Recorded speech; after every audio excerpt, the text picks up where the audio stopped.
لله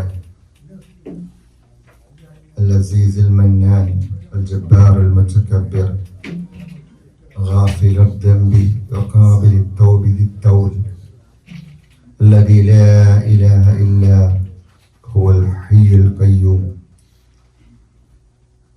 أحمده سبحانه حمدا شاكرين أشهد أن لا إله إلا الله وحده لا شريك له أشهد أن محمدا عبده ورسوله أرسله بالهدى ودين الحق ليظهره على الدين كله ولو كره المشركون اللهم صل على محمد وعلى آل محمد كما صليت على إبراهيم وعلى آل إبراهيم إنك حميد مجيد اللهم بارك على محمد وعلى آل محمد كما باركت على إبراهيم وعلى آل إبراهيم إنك حميد مجيد أعوذ بالله من الشيطان الرجيم بسم الله الرحمن الرحيم يا أيها الذين آمنوا اتقوا الله حق تقاته ولا تموتن إلا وأنتم مسلمون أما بعد فإن خير الكلام كلام الله وخير الهدي هدي محمد صلى الله عليه وسلم وشر الأمور محدثاتها وكل محدثة بدعة وكل بدعة ضلالة وكل ضلالة في النار. സ്നേഹം നിറഞ്ഞ സത്യവിശ്വാസികളെ വിശ്വാസിനികളെ, അള്ളാഹുവിനെ സൂക്ഷിച്ച് അവന്റെ വിധിവിലക്കുകൾ ജീവിതത്തിൽ ഉടനീളം പാലിച്ച് തഖ്വയോടുകൂടി ജീവിക്കണമേ എന്ന് ആദ്യമായി എന്നോടെന്ന പോലെ നിങ്ങൾ ഓരോരുത്തരോടും ഉപദേശിക്കുന്നു, വസിയ്യത്ത് ചെയ്യുന്നു. റബ്ബ് നാം ഇവരെയും അനുഗ്രഹിക്കുമാറാകട്ടെ. മനുഷ്യന്റെ ഏറ്റവും പ്രാഥമികമായ ആവശ്യങ്ങളിൽപ്പെട്ട ഭക്ഷണം, അത് അള്ളാഹുവിൻ്റെ അനുഗ്രഹമാണെന്നും ആ അനുഗ്രഹം വേണ്ട വിധത്തിൽ അത് നേടിയെടുക്കുവാനും അതിൻ്റെ പരിധിയിൽ നിന്ന് നേടിയെടുക്കുവാനും അതുപോലെ തന്നെ ആ പരിധിയിൽ അത് ഉപയോഗിക്കുവാനും കൃത്യമായ മാർഗനിർദ്ദേശങ്ങൾ അള്ളാഹു നൽകുന്നുണ്ട്. അതിനപ്പുറത്തേക്ക് ആ ഭക്ഷണം കേവലം ഒരു പ്രാഥമികമായ ആവശ്യം എന്നതിനപ്പുറത്തേക്ക് ഓരോ മനുഷ്യനും ചിന്തിക്കുവാനും പഠിക്കുവാനും ആ പഠനത്തിലൂടെയും മനനത്തിലൂടെയും അത് നൽകിയ ഖാലിക്കായ റാസിക്കായ അള്ളാഹുവിനെ തിരിച്ചറിയാനും ആ തിരിച്ചറിവിലൂടെ ആ റബ്ബിന് കീഴൊതുങ്ങി അവന് നന്ദി ചെയ്ത് ജീവിക്കേണ്ടതിൻ്റെ പ്രാധാന്യമാണ് അള്ളാഹു ഓർമ്മപ്പെടുത്തുന്നത്. ഓരോ മനുഷ്യനും അവന് ജീവിക്കണമെങ്കിൽ, അവന്റെ ജീവിതത്തിൽ അവന് ഊർജം ലഭിക്കണമെങ്കിൽ, ഓരോ ഘട്ടത്തിലും വളർച്ചയുണ്ടാകണമെങ്കിൽ ഭക്ഷണം കൂടിയേ തീരൂ. ഭക്ഷണത്തിൽ നിന്നാണ് എല്ലാ ഊർജവും എല്ലാ വളർച്ചയും എല്ലാ തലത്തിലും, ബുദ്ധിപരമായിട്ടും മാനസികമായിട്ടും ശാരീരികമായിട്ടും മനുഷ്യന്റെ വളർച്ചയ്ക്കും ഉയർച്ചയ്ക്കുമെല്ലാം അതിൻ്റെ അടിസ്ഥാനം ഭക്ഷണവും വെള്ളവുമാണ്. അതാണ് എടുത്തെടുത്ത് അള്ളാഹു ആ അനുഗ്രഹത്തെ കുറിച്ച് ഓർമ്മപ്പെടുത്തുന്നുണ്ട്. അത് അനുഗ്രഹമാണെന്ന് തിരിച്ചറിയുന്നതോടൊപ്പം ആ അനുഗ്രഹത്തെ അള്ളാഹുവിന്റെ ദൃഷ്ടാന്തമായിട്ട് കൂടി നിങ്ങൾ ചിന്തിക്കണം. ഇത് രണ്ടും കൂട്ടിയോജിപ്പിച്ചിട്ട് എങ്ങനെയാണോ ആ റബ്ബ് അത് നേടാൻ പറഞ്ഞത് അതേ രീതിയിൽ തന്നെ ആ ഭക്ഷണം അത് ലഭിക്കാനുള്ള മാർഗങ്ങളിലേക്ക് എത്തിച്ചേരുകയും വേണം. കിട്ടിയ ഭക്ഷണത്തെ ഏത് രീതിയിലാണ് ഉപയോഗപ്പെടുത്തേണ്ടത് അതുപോലെ തന്നെ അതിൻ്റെ പരിധികളിൽ നിന്നുകൊണ്ടും പരിമിതികളിൽ നിന്നുകൊണ്ടും ഉപയോഗപ്പെടുത്തുവാനും കൃത്യമായ മാർഗനിർദ്ദേശമാണ് നമുക്കുള്ളത്. ഓരോ വിശ്വാസിക്കുമുള്ളത്, ഓരോ മനുഷ്യനുമുള്ളത്. മനുഷ്യനെ വിളിച്ചിട്ടാണ് അള്ളാഹു പലപ്പോഴും ഭക്ഷണത്തെക്കുറിച്ച് സംസാരിക്കുന്നത്. കാരണം റബ്ബിനെ കുറിച്ച് അറിയാൻ വേണ്ടിയിട്ടാണ്. പക്ഷെ പലപ്പോഴും വിശ്വാസി സമൂഹം തന്നെ ഈ ഖുർആനിന്റെ അഹ്ലുൽ ഖുർആൻ, അള്ളാഹുവിന്റെ ആ കലാമിന്റെ ഗ്രന്ഥത്തിന്റെ ആളുകൾ അത് നേടിയെടുക്കുന്ന അതിന്റെ മാർഗങ്ങൾ, അത് ഏത് മാർഗത്തിലൂടെയും നേടിയെടുക്കാം, എങ്ങനെയും അത് ചിലവഴിക്കാം, എങ്ങനെയും അത് ഉപയോഗിക്കാം എന്നുള്ളൊരു തലത്തിലേക്ക് മാറിയിരിക്കുന്നു. അതുകൊണ്ടാണ് പലപ്പോഴും മുസ്ലിം സമൂഹത്തിൽ നിന്ന് രോഗികൾ അധികരിച്ചിട്ടുണ്ട്. എവിടെ പഠനം നടത്തിയാൽ അതിന് കാരണം പല കാരണങ്ങളുണ്ടെങ്കിലും പ്രത്യേകമായിട്ട് ഭക്ഷണം, അത് ഒരു കാലഘട്ടത്ത് ഭക്ഷണം ഊർജത്തിന് വേണ്ടി ആയിരുന്നെങ്കിൽ ഇന്നതൊരു പോഷിന് വേണ്ടിയിട്ട്, ആഡംബരം കാണിക്കാൻ, മറ്റുള്ളവർക്ക് മുന്നിൽ ഞാൻ എന്തൊക്കെയോ ആണ് എന്ന് കാണിക്കാൻ വേണ്ടിയിട്ടും, അതുപോലെ വ്ളോഗ് ഇടാനും ആ വ്ളോഗ് കണ്ടിട്ട് അത് വാങ്ങിച്ച് തിന്നുവാനും, തിന്നുന്നതിനെ കുറ്റം പറയുന്നതല്ല, എനിക്ക് പരിധികളുണ്ട്, അത് നിൽക്കട്ടെ. പക്ഷെ ഇതിനിടയിൽ ഈ ഭക്ഷണത്തെ അനുഗ്രഹമായിട്ടോ ആയത്തായിട്ടോ കാണാതെ പോകുന്നു എന്നുള്ളതാണ്. അതുകൊണ്ട് തന്നെ അള്ളാഹുവിനെ കുറിച്ച് ഓർക്കാൻ തന്നെ സമയം നഷ്ടപ്പെട്ടു പോകുന്നു. ഇത് റബ്ബി നൽകിയതാണ്, റബ്ബാണ് എന്നെ തീറ്റിക്കുന്നത്, റബ്ബാണ് ആ വ്യവസ്ഥകൾ ഉണ്ടാക്കി വെച്ചിരിക്കുന്നത് എന്ന് ഓർത്തുകൊണ്ട് റബ്ബിലേക്ക് മടങ്ങുവാനും റബ്ബിലേക്ക് പശ്ചാത്തപിക്കാനും റബ്ബിന് വേണ്ടിയിട്ട് ശുക്ർ നൽകുവാനും കഴിയാതെ പോകുന്നു എന്നുള്ളതാണ് സത്യം. എല്ലാം നമ്മുടേത്, നാം ചെയ്യുന്നത്, അതുകൊണ്ട് എനിക്കിഷ്ടം പോലെ എന്നൊരു തലത്തിലേക്ക് മുസ്ലിം സമൂഹം മാറിപ്പോയിരിക്കുന്നു. തീർച്ചയായിട്ടും ഭക്ഷണം ഊർജത്തിനുള്ളതാണെങ്കിൽ ഇന്ന് ഭക്ഷണം രോഗത്തിനുള്ളതായി മാറി. ഭക്ഷണം കഴിച്ച് രോഗിയാകുന്നു. ഭക്ഷണം കഴിച്ച് രോഗിയാകുന്ന ഒരവസ്ഥയിലേക്ക് സമൂഹം മാറിയിരിക്കുന്നു. നമ്മൾ ചിന്തിക്കണം, നമ്മൾ മാറണം, നമ്മൾ പഠിക്കണം. എന്താണ് നിയമങ്ങൾ? ഓരോന്നിനും നിയമങ്ങളുണ്ട്. ഇത്ര കൃത്യമായിട്ട് നിയമങ്ങൾ പറഞ്ഞ മറ്റൊരു അനുഗ്രഹത്തെ കുറിച്ച് നിയമം പറഞ്ഞിട്ടില്ല അല്ലാഹു. അത്രക്ക് നിയമങ്ങൾ ഖുർആനിലൂടെ പ്രവാചകൻ സല്ലല്ലാഹു അലൈഹി വസല്ലമയുടെ മഹത്തായ വചനങ്ങളിലൂടെ പറഞ്ഞിരിക്കുന്നു. എല്ലാവരും വിശദീകരിക്കുമായിരിക്കില്ലേ, അധികം ആളുകളും. അപ്പൊ ഞാൻ ചിലപ്പോൾ ഇന്ന് വൈകിയ തുടങ്ങിയത് എൻ്റെ കുഴപ്പമല്ല, അതുകൊണ്ട് ആരുടെയും കുഴപ്പമില്ല, മഴയായിരുന്നു അല്ലെ. എന്ത് തന്നെയായാലും ചിലപ്പോൾ ഒരല്പം 5 മിനിറ്റ് കൂടി പോകാൻ സാധ്യത, പരമാവധി ഞാനത് ഒഴിവാക്കും, എങ്കിലും പോയേക്കാം. ഒരു കാര്യം നമ്മൾ മനസ്സിലാക്കേണ്ടത്, ഇതൊരു വിശാലമായൊരു പഠനമല്ല ഈ ക്ലാസ്, ഇതൊരു ഓർമ്മപ്പെടുത്തലാണ്. വിശാലമായ പഠനം നിങ്ങളിലേക്ക് വിടുകയാണ്. അത് പഠിപ്പിക്കാൻ വേണമെങ്കിൽ ഞങ്ങൾ തയ്യാറാണ്, ഈ സെന്ററിന്റെ ആളുകൾ തയ്യാറാണ്. ഇവിടെ പഠിപ്പിക്കാൻ പണ്ഡിതന്മാർ, ഞാനല്ല കേട്ടോ, പണ്ഡിതന്മാരുണ്ട്, അവർ പഠിപ്പിച്ചു തരും. അതുകൊണ്ട് ഏതൊരു വിഷയത്തെ കുറിച്ച് ഇനിയിപ്പോ പറയണ്ട, അടുത്ത ആഴ്ച എന്നും പറയണ്ട എന്നുള്ളൊരു ചിന്തയിലേക്ക് പോകുന്നതിന് പകരം വിശാലമായൊരു പഠനത്തിന് തയ്യാറാക്, റബ്ബിലേക്ക് മടങ്ങ്, റബ്ബിനെ കുറിച്ച് അറിയ്, റബ്ബിനെ കുറിച്ച് മനസ്സിലാക്ക്. പ്രവാചകൻ സല്ലല്ലാഹു അലൈഹി വസല്ലമയുടെ വചനങ്ങൾ, അതിന്റെ വ്യാപ്തി, വിശാലത, അതിന്റെ വിശാലമായ അർത്ഥങ്ങളും ആശയങ്ങളിലേക്കും ഇറങ്ങിച്ചെന്നിട്ട് റബ്ബിലേക്ക് സുജൂദ് ചെയ്തുകൊണ്ട് ആ റബ്ബിലേക്ക് മടങ്ങിക്കൊണ്ട് തൊയ്യിബായിട്ട് റബ്ബിലേക്ക് മടങ്ങാൻ നമ്മൾ തയ്യാറാകണം.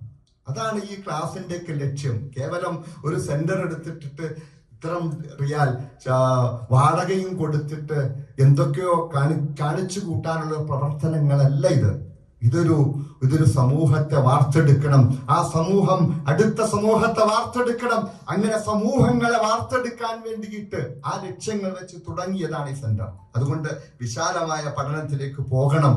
അതുകൊണ്ട് ആ ഭക്ഷണത്തെ കുറിച്ച് യാ അയ്യുഹല്ലദീന ആമനു, ഒന്നാമത്തെ വിശ്വാസി സമൂഹത്തെ വിളിച്ചുകൊണ്ട് അല്ലാഹു പറയുകയാണ്, യാ അയ്യുഹല്ലദീന ആമനു, വിശ്വാസികളെ, വിശ്വസിച്ചവരെ, കുലൂ മിൻ ത്വയ്യിബാതി മാ റസഖ്നാകും, അവിടെയാണ് കുലൂ, നിങ്ങൾ ഭക്ഷിക്കണം, മിൻ ത്വയ്യിബാത്ത്, വിശിഷ്ടമായത്, മാ റസഖ്നാകും, നിങ്ങൾക്ക് നാം നൽകിയതിൽ നിന്നും, നാം നൽകിയ ഭക്ഷണത്തിൽ നിന്നും നിങ്ങൾ വിശിഷ്ടമായതിനെ ഭക്ഷിക്കണേ. അപ്പൊ വിശിഷ്ടമായതായിരിക്കണം ഭക്ഷണം. അന്വേഷിക്കണം, വിശിഷ്ടമാണോ എന്ന് അന്വേഷിക്കണം. വഷ്കുറു, എന്നിട്ട് നിങ്ങൾ ശുക്ർ ചെയ്യണേ. നിങ്ങൾ ശുക്ർ ചെയ്യണേ. ലില്ലാഹി ഇൻ കുന്തും ഇയ്യാഹു തഅബുദൂൻ. അല്ലാഹുവിനെ മാത്രമാണ് വിളിച്ചു പ്രാർത്ഥിക്കുവാനും ആരാധിക്കുവാനും നിങ്ങൾ ഉദ്ദേശിക്കുന്നതെങ്കിൽ ആ റബ്ബിന് നിങ്ങൾ ശുക്ർ ചെയ്യണേ. ഫകുലൂ മിമ്മാ റസഖ്നാകും. നിങ്ങൾക്ക് നാം നൽകിയതിൽ നിന്ന് നിങ്ങൾ ഭക്ഷിക്കണം. അല്ലാഹു നൽകിയതിൽ നിന്ന് നിങ്ങൾ ഭക്ഷിക്കണം. ഹലാലൻ ത്വയ്യിബ. ഹലാലായിരിക്കണം, അനുവദനീയമായിരിക്കണം. അന്യവന്റെ കട്ടെടുത്തതായിരിക്കരുത്. അന്യവനോട് കള്ളം പറഞ്ഞു വാങ്ങിച്ചതായിരിക്കരുത്. മറ്റുള്ളവന്റെ അപഹരിച്ചതാകരുത്. മറ്റുള്ളവനിൽ നിന്നും കവർന്നെടുത്തതാകരുത്. അതുപോലെ തന്നെ മറ്റേതെങ്കിലും രീതിയിൽ ഇസ്ലാം നിരോധിച്ച പലിശയോ അതുപോലെ തന്നെ കൈക്കൂലിയോ അതുപോലെ ഇസ്ലാം നിരോധിച്ച മാർഗങ്ങളിലൂടെ സമ്പാദിച്ചതാകരുത്. ഹലാലായിരിക്കണം. ഹലാൽ എന്ന് പറഞ്ഞാൽ കേവലം അറുക്കുന്നത് മാത്രമല്ല, അറവും ഹലാലാണ്. അറുക്കണം, അറുക്കേണ്ട സാധനങ്ങൾ അറുത്ത് തന്നെ ഭക്ഷിക്കണം. ബിസ്മി ചൊല്ലി തന്നെ അറുത്ത് ഭക്ഷിക്കണം. അറുക്കാത്തതാണ് അധികവും. അറുക്കുന്ന ഭക്ഷണം കുറച്ചേ ഉള്ളൂ. പക്ഷെ അറുക്കുന്നതിനെ കുറിച്ച് മാത്രമേ ഹലാലിനെ കുറിച്ച് ചിന്തിക്കാറുള്ളൂ. ഹലാലായിരിക്കണം. കള്ളം പറഞ്ഞു വാങ്ങരുത്. കൈക്കൂലി കൊടുത്തു വാങ്ങരുത്. കൈക്കൂലി കൊടുത്തുകൊണ്ട് മറ്റേതെങ്കിലും രീതിയിലുള്ള ഏതെങ്കിലും പേരിട്ട് വിളിച്ചുകൊണ്ട് കൈക്കൂലി കൊടുത്തുകൊണ്ടായിരിക്കരുത് ഭക്ഷണം സമ്പാദിക്കാൻ. അതിനു വേണ്ടി ഇറങ്ങിത്തിരിക്കേണ്ടത്. ത്വയ്യിബായിരിക്കണം, വിശിഷ്ടമായിരിക്കണം. അതിൽ മായമുണ്ടാകാൻ പാടില്ല, വിഷവസ്തുക്കൾ ഉണ്ടാകാൻ പാടില്ല. തെരഞ്ഞു പിടിച്ചു തന്നെ വാങ്ങണം നല്ലത്. അത് ചീനരാകാൻ പാടില്ല, അതിൽ മറ്റേതെങ്കിലും കേടുപറ്റിയതാകാൻ പാടില്ല. ത്വയ്യിബായിരിക്കണം. കാരണം അല്ലാഹു സ്വീകരിക്കുന്നത് ത്വയ്യിബിനെ തിന്നിട്ട് ത്വയ്യിബ് പറയുന്ന ത്വയ്യിബ് അല്ലെ. ത്വയ്യിബ് എന്ന് പറഞ്ഞാൽ വിശിഷ്ടമായതിനെ തിന്നുന്ന, വിശിഷ്ടമായത് സംസാരിക്കുന്ന, വിശിഷ്ടമായത് പ്രവർത്തിക്കുന്ന വിശിഷ്ടമായ മുഅ്മിനെയാണ് അല്ലാഹു സ്വീകരിക്കുന്നത്. ഇന്നല്ലാഹ യഖ്ബലു ത്വയ്യിബ. അല്ലാഹു വിശിഷ്ടമായതിനെയാണ് സ്വീകരിക്കുന്നത്. അപ്പോൾ ത്വയ്യിബായിരിക്കണം ഭക്ഷണം, ഹലാലായിരിക്കണം. പിന്നെന്താ? ആ നിഅ്മത്താണെന്ന് തിരിച്ചറിഞ്ഞുകൊണ്ട് അതിന് ശുക്ർ ചെയ്യണം. ഇനിയോ ആ ഭക്ഷണം അങ്ങനെ ഒരു നിഅ്മത്താണെന്ന് തിരിച്ചറിയണം. അല്ലാഹു നൽകിയതാണെന്ന് തിരിച്ചറിയണം. ഇനിയതോ ആയത്താണെന്ന് തിരിച്ചറിയണം. അല്ലാഹുവിന്റെ ദൃഷ്ടാന്തമാണ് എങ്ങനെയാണ് ഈ ഭക്ഷണം ഉണ്ടാകുന്നത്. നമ്മൾ ചിന്തിക്കാറുണ്ടോ?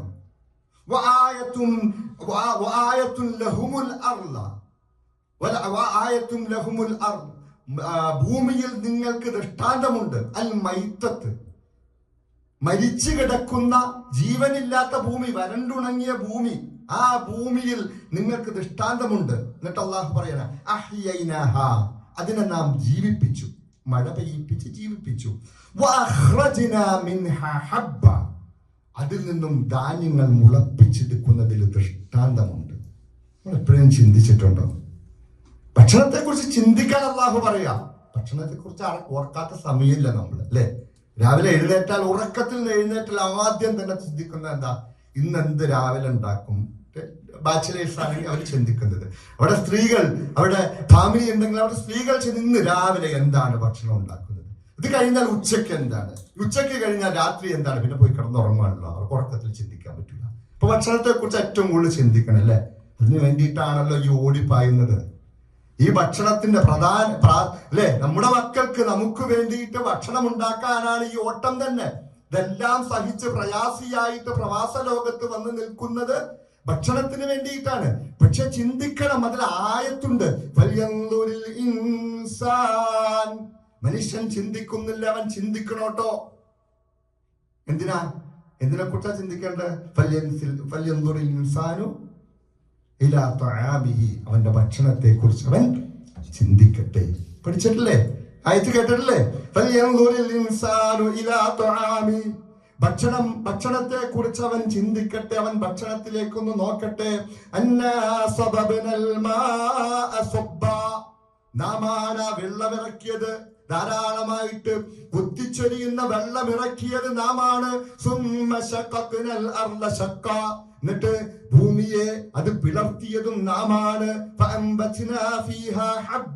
അതിൽ നിന്നും ധാന്യങ്ങൾ മുളപ്പിച്ചതും നാമാണ്. فأنبتنا فيها حبا وعنبا وقضبا. മുന്തിരിയും അതുപോലെ തന്നെ കരിമ്പും وعنبا وقضبا وزيتونا ونخلا. അതുപോലെ തന്നെ സൈത്തൂണും ഈന്തപ്പനയും മുളപ്പിച്ചത് അല്ലാഹുവാണ്.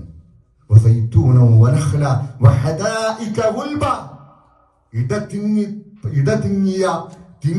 തിങ്ങിയ ആ തോട്ടങ്ങളെ ഉണ്ടാക്കിയതും അല്ലാഹുവാണ്. വഫാകിഹതൻ വഅബ്ബ. ഇഷ്ടം പോലെ പഴങ്ങൾ. വഅബ്ബ, പുൽമേടുകൾ. മതാഅൻ ലക്കും, നിങ്ങൾക്കുള്ള മതാആണ്, നിങ്ങൾക്കുള്ളതാണത്. വലിയ അൻആമിക്കും, നിങ്ങളുടെ അൻആമുകൾക്കും നിങ്ങളുടെ കാലികൾക്കുമുള്ള ആ ഭക്ഷണം. ഇതിനെക്കുറിച്ച് നിങ്ങൾ ചിന്തിക്കണം. എങ്ങനെ ഉണ്ടായി? എങ്ങനെയാണ് ഉണ്ടാകിയത്? ആർക്കെങ്കിലും കൊണ്ടുവരാൻ സാധിക്കുമോ? ആർക്കെങ്കിലും നമുക്ക് ഭക്ഷണം കൊണ്ടുവന്നു തരാൻ കഴിയുമോ? അള്ളാഹു നൽകിയിട്ടില്ലെങ്കിൽ ഫലസ്തീനിലേക്കൊന്ന് നോക്കുക, സുഡാനിലേക്കൊന്ന് നോക്കുക, ആഫ്രിക്കൻ കൺട്രീസിലേക്കൊന്ന് നോക്കുക. അവരെല്ലാവരും ആഫ്രിക്കയിലെ മനുഷ്യർ 18 മണിക്കൂറോളം ജോലിയെടുക്കുന്നവരാണ്. പക്ഷേ അവർക്ക് വേണ്ടുന്ന ഭക്ഷണം അവിടെ ഇല്ല. അള്ളാഹു അവിടെ പിടിച്ചു വെച്ചിരിക്കുന്നു. ഫലസ്തീനിലെ മനുഷ്യന്മാർ 1950 കാലഘട്ടങ്ങളിൽ എങ്ങനെയായിരുന്നു ഫലസ്തീനിന്റെ അവസ്ഥ എന്ന് നിങ്ങളൊന്ന് പഠിച്ചു നോക്കുക. ഏറ്റവും നല്ല രീതിയിൽ പോഷായിട്ട് ജീവിച്ചിരുന്നവരാ. നമുക്കൊന്നും ചിന്തിക്കാത്തത്ര നല്ല രീതിയിൽ ജീവിച്ചിരുന്ന മനുഷ്യരായിരുന്നു. പക്ഷെ അതിനുശേഷം ആ കാലഘട്ടം കഴിഞ്ഞ് അന്ന് അള്ളാഹുവിന്റെ നിഅ്മത്തുകൾ ഇറങ്ങിയപ്പോൾ ആ നിഅ്മത്തുകൾ വേണ്ട വിധത്തിൽ അള്ളാഹു ആലം നമുക്കറിയില്ല, ഒരുപക്ഷെ ഉപയോഗിക്കാതെ പോയിരിക്കാം. എന്തു തന്നെയായാലും അവിടെ തൊട്ട് പിടുത്തം വന്നിട്ട് ഇന്ന് ഒരു നേരത്തെ ഭക്ഷണത്തിന് വേണ്ട, ഒരു നേരത്തെ ഭക്ഷണത്തിനല്ല, ഒരു പിടി ഭക്ഷണത്തിന് വേണ്ടി മറ്റുള്ളവരുടെ മുന്നിൽ കാത്തു നിൽക്കുന്ന ഒരവസ്ഥ. എന്താ, നമ്മള് എല്ലാത്തിനും പോന്നവരാ. ആ ഭക്ഷണത്തെ കുറിച്ച് ഭക്ഷണം കഴിച്ചുകൊണ്ടിരിക്കുമ്പോൾ അവന്റെ ഭക്ഷണത്തിലേക്ക് ഒന്ന് നോക്കട്ടെ. കുറ്റം പറയാനല്ല, ഉപ്പ് കൂടിയോ എന്നറിയാനല്ല, നല്ല രുചിയുണ്ടോ എന്നറിയാനല്ല. കിട്ടിയ ഭക്ഷണം എന്താണോ അത് റബ്ബ് നൽകിയതാണ്. എങ്ങനെയാണ് ഇത് മുളച്ചുണ്ടായത്? എങ്ങനെയാണ് ഇതിനു വേണ്ടി വെള്ളം സംവിധാനിച്ചത്? നിങ്ങൾ കൃഷി ചെയ്യുന്നതിനെ കുറിച്ച് ചിന്തിച്ചിട്ടുണ്ടോ?